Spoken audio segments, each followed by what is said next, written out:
আমার রসুল বললেন, ইবনে কাইম তুমি শোনো, যেহেতু আমার রক্ত তোমার শরীরে প্রবেশ করেছে, আমি নবী তুমি নবী না, আমি রসুল তুমি রসুল না, আমি যেটা জানি তুমি জানো না, আমি যেটা শুনি তুমি সেটাও শোনো না। আমি নবী তোমাকে বলছি, পৃথিবীর ময়দান থেকে আমি তোমাকেই জানিয়ে দিলাম, তোমার শরীরের সমস্ত সব রক্ত কাফেরদের জন্য হারাম করে দিলাম। বিশ্বনবীকে ওখান থেকে নিয়ে চলে আসলেন।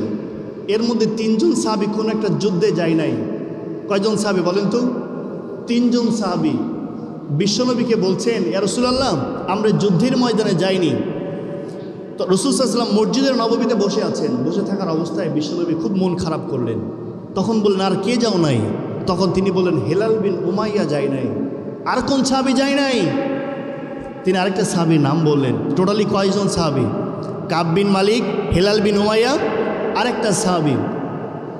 এই 3 জন সাহাবী আমরা যুদ্ধের ময়দানে যাই নাই। তখন বিশ্বনবী বললেন, ঠিক আছে তোমরা বাড়িতে চলে যাও। বিশ্বনবী সকল সাহাবীদেরকে আবার ডাকলেন মসজিদে নববীতে।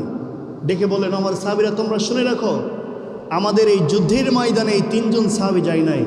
এই 3 জন সাহাবীর সাথে তোমরা লেনদেন কথাবার্তা সব অফ করে দাও, এমনকি তাদের একাকিত্ব করে দাও। কথা বলেন, একাকিত্ব করে দাও, ওদেরকে সমাজে কাউকে মিশতে দিও না। এর মধ্যে যে সাহাবী বিশ্বনবীকে বললেন, কাব বিন মালিক, যে রাসূলকে বললেন আমরা যুদ্ধে যাই না, তিনি বাড়িতে গেলেন। যাওয়ার পরে বিবিকে বলছেন, বিবি দরজা খোলো। বিবি বললেন, না আমি দরজা খুলতে পারি, আপনার সামনে আসতে পারি না।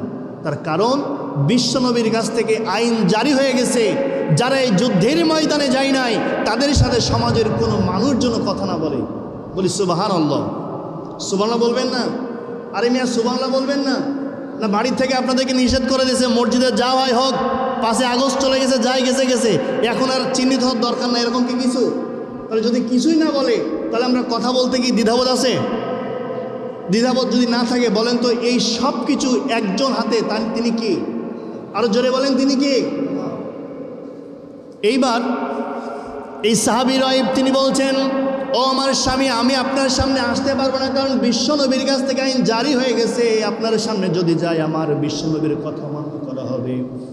এই কথা বলার পরে কাব বিন মালিক তার 2টা সন্তানকে ডাকলেন, ও কাব বিন মালিক, আমরা তোমার বাবা, এদিকে আসো, তোমাদের সাথে 2টা কথা বলি। সন্তান 2 জন বলেন, না আপনার সামনে আসবো না, আমরা চলে গেলাম। ঘটনা অনেক লম্বা। এই কথা বলার পরে কাব বিন মালিক আর হেলাল বিন উমাইয়া আরেকজন তাদের সঙ্গী, তারা 3 জন মিলে ইতিমধ্যে হেলাল বিন উমাইয়া করলেন কি, বাড়ির থেকে একটা রশি নিলেন। রশি নিয়ে মসজিদের নববীর পাশে একটা গাছ আছে, সেই গাছের সাথে 2টা হাত বাঁধলেন। হাত বাঁধা অবস্থায় সকল সাহাবীদেরকে সালাম দেয়। কোনো সাহাবী সালামের উত্তর নেয় না, কেউ কথাও বলে না, এমনকি তার হাতে ঘা পর্যন্ত হয়ে গেছে। ইতিমধ্যে কাব বিন মালিক বলছে, আমার বন্ধু শোনো, আমাদের কোনো সমাজে রক্ষা নাই, কারণ বিশ্বনবী নিজেই বলে দিয়েছেন, অতএব কেউ আমাদের সাথে কথা বলবে না।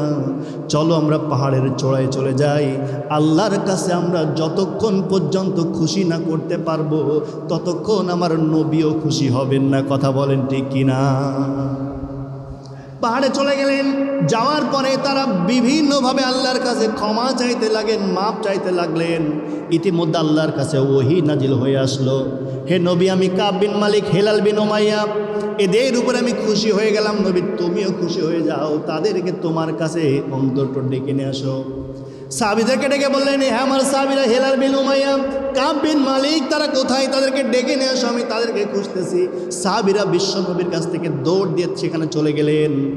যাওয়ার পরে বললেন, আল্লাহর নবী আপনাদেরকে সালাম দিয়ে কাছে ডেকেছেন। বলি সুবহানাল্লাহ। এখন যদি আমাদের সামনে, এখন যুদ্ধ করার সময় চলে এসেছে কিন্তু ভাই, যে অস্ত্র নিয়ে যুদ্ধ করব না, বল নিয়ে যুদ্ধ করব না, আমাদের শক্তি আছে মেধা নিয়ে যুদ্ধ করা। বলেন তো কি দিয়ে? আরো জোরে বলেন, কি দিয়ে? মেধা দিয়ে যুদ্ধ করব। তা সেই মেধা আমরা কোরআন এবং আল্লাহ রসুলের আদর্শের দিকে কাজে লাগে। কথা বলেন ঠিক কিনা? আমরা গ্রামগঞ্জে আল্লাহর রহমতে অনেক ভালো আছি, কিন্তু না, আমরা প্রত্যেকটা সময় যেন আল্লাহর দ্বীন এবং রসুলের আদর্শের দিকে আমরা পথ চলে কিয়ামতের এই কঠিন ময়দানে যাওয়ার আগে অন্তত মৃত্যুর সময় কালেমার যে শব্দগুলো আছে, অন্তত কালেমাগুলো পড়ার মতো তৌফিক যেন দেয়। বলে আমিন। আরো যদি বলে আমিন।